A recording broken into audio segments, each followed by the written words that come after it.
Muito bem, estamos de volta com o Jornal Cidade Notícia e hoje eu recebo aqui no estúdio para um bate-papo a psicóloga Bruna Azevedo, ela que é especialista em psicologia existencial humana. Bruna, seja muito bem-vinda ao estúdio da TV Cidade. Muito obrigada, é um prazer estar aqui hoje, principalmente, Fábio, falando de um assunto tão sério e tão relevante no momento que a gente vive, né? A saúde mental está em evidência até pelo sofrimento das pessoas e esse é o primeiro questionamento que eu te faço, Bruna.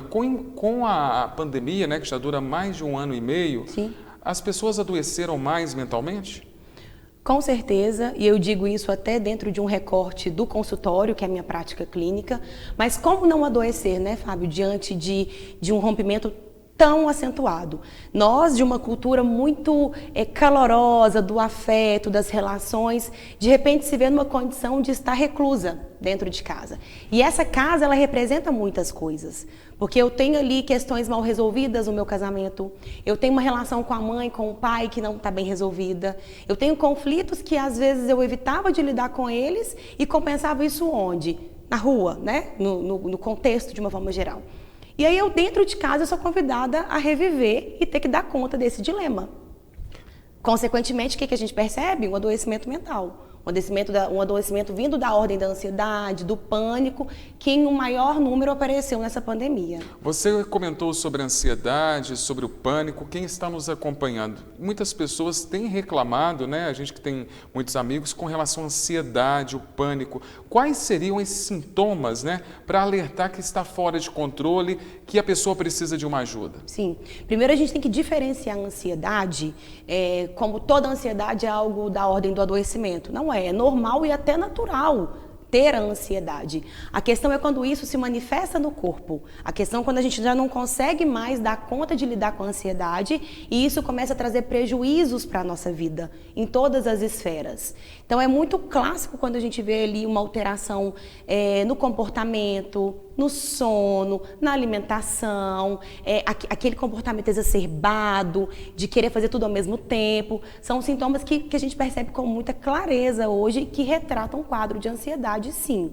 Agora, com relação ao pânico, né? O pânico, ele é algo mais grave um pouco do que a ansiedade, né? Qual que é o primeiro sintoma, o primeiro sinal que a pessoa vai dar que ela vai ter uma crise de pânico? Sim. Não sei nem se a gente pode falar de uma ordem de ser mais grave ou não, porque o adoecimento é muito individual. E a crise de pânico, ela também é muito sofrida, é claro. E o que a gente percebe ali, né? Identificar um quadro de pânico. Tremores, dormência nas mãos, aquela sensação de taquicardia, que o coração dispara numa intensidade que traz um sufocamento. Você pensa que está tendo uma crise cardíaca, um ataque cardíaco e não é, né? Alteração, oscilação na pressão arterial. Uma sensação de morte, o medo da morte, aquela vontade de chorar, o choro que não para, que não cessa. Tudo são sintomas que vêm ali com muita força. O medo ele vem de um jeito que você não controla. Então, cada pessoa ela vai manifestar de uma forma ou a crise de pânico, ou a ansiedade, mas geralmente esses sintomas são os que mais prevalecem. Agora, a gente teve também, né, com a pandemia aí da Covid-19, o isolamento social. Sim. Além de agravar esses dois quadros que você disse de ansiedade e também de crise de pânico, trouxe outros problemas, né? Quais seriam eles, Bruna? Olha, saindo um pouquinho da ordem do adoecimento, que não só o pânico, não só a ansiedade, mas também pessoas que já haviam uma predisposição para o adoecimento mental, a pandemia ela vem como um gatilho. Então, eu percebo claramente aí um aumento no número de casos de depressão, o adoecimento no trabalho, o burnout. As pessoas estão em casa, trabalhando em casa, saíram daquela rotina, não está dando conta desse estresse que o trabalho está trazendo do isolamento. Mas a gente vê várias outras coisas que envolvem esse prejuízo, né? A perda do contato social, como que é importante a gente estar em contato com as pessoas, esse distanciamento, o distanciamento ele traz um vazio muito grande, a perda das atividades que a gente considerava como fundamentais. Claro que dá sim para ter atividade física, sim, mas tudo com uma cautela, né? Um cuidado, um medo, são prejuízos que a gente pode pensar que paralisou um pouco a vida do ser humano e que, consequentemente, a gente percebe aí o adoecimento. Outro tema que a gente pode trazer dentro deste mesmo que nós estamos trazendo é a questão das notícias ruins, né? E também as notícias falsas, fake news, né? Sim. Como que as pessoas podem lidar melhor com essas notícias que chegam pelos meios de comunicação, TV, rádio, jornal impresso, internet, para que elas não adoeçam mais, não fiquem mais preocupadas? Eu acho que uma ideia e talvez um caminho fundamental para se fazer isso é a gente trabalhar a questão do filtro. Primeiro é eu analisar de onde que está vindo essa informação, ver se é verídico, ver se é algum canal que sustenta, que traz a verdade como essência. Segundo, por que eu vou trazer tantas informações durante o dia para me poder me atentar? Deixa eu escolher um momento do dia, deixa eu entender como que está esse cenário e, principalmente, eu preciso avaliar o que eu estou sentindo quando eu estou recebendo essas informações. Porque se isso estiver trazendo muito adoecimento, sofrimento, isso está gerando desgaste na minha vida, até que ponto que é interessante ficar nessa busca desenfreada pelas informações?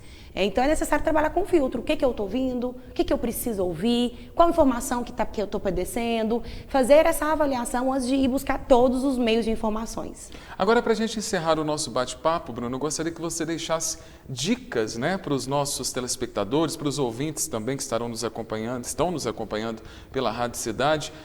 Quais as dicas que você dá nesse momento difícil que nós estamos vivendo, que ainda vamos ter um longo período para passar, para as pessoas lidarem melhor com as suas emoções? Antes do cenário da pandemia, do isolamento, nós já tínhamos uma rotina.